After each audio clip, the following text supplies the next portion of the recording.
Have you ever noticed that life doesn't come with a skip intro button? You wake up, check your phone, and suddenly you're 37 minutes deep into watching a raccoon stealing cat food while your dreams are sitting in the corner like, so, we doing this today or not? Let me tell you a story. There was a guy named Mark. Mark had big dreams. He wanted to get fit, start a business, read more books, maybe even learn Spanish so he could dramatically whisper tranquilo during stressful moments. But every morning, Mark's alarm would ring at 6 a.m., and he would hit snooze like it owed him money.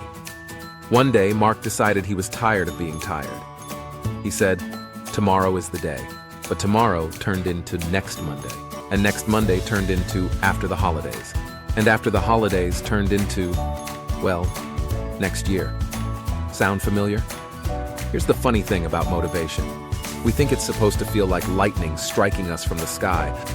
Like suddenly we'll wake up and say, yes, today I become unstoppable.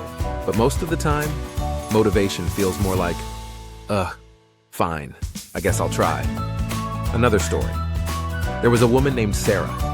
She wanted to start going to the gym. The first day she walked in confidently and immediately forgot how to use every machine. She stood in front of a treadmill like it was a spaceship control panel.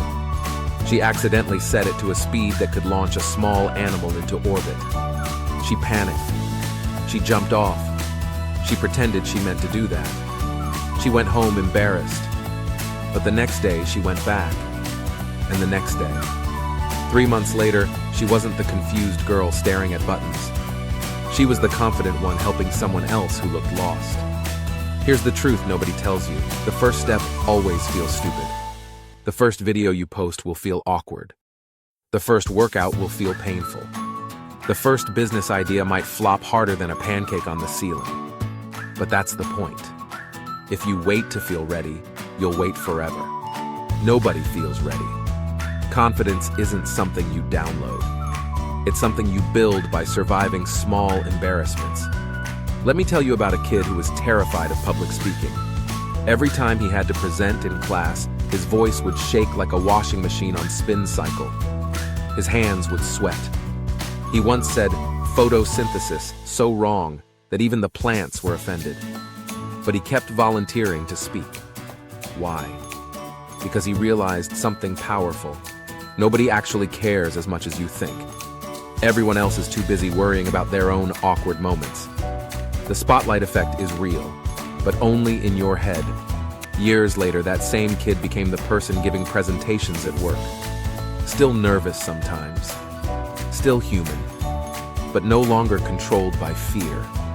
See, growth isn't glamorous. It's messy. It's uncomfortable. It's showing up when you don't feel like it. It's doing the push-up when your arms are shaking. It's writing the page when your brain says, let's watch one more video. And let's be honest, discipline is not sexy. Nobody posts a dramatic montage of themselves choosing water over soda.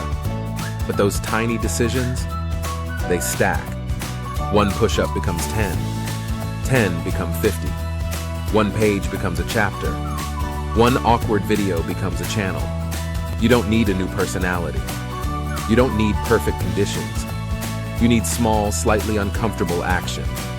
Imagine if every day you improved by just 1%. That sounds tiny, right? But 1% every day compounds.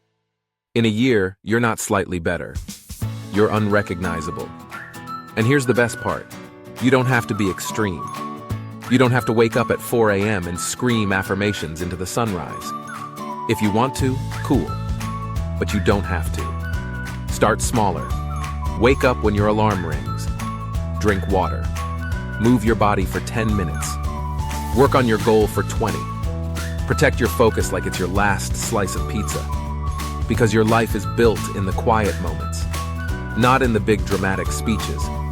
Not in the once-a-year inspiration rush. But in the boring Tuesday when you choose to try again. Mark eventually stopped hitting snooze. Not because he became superhuman, but because he was tired of disappointing himself. Sarah kept going to the gym until it became normal. The nervous kid kept speaking until fear got bored and left.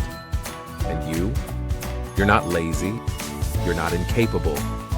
You're just one decision away from momentum. Momentum is magical.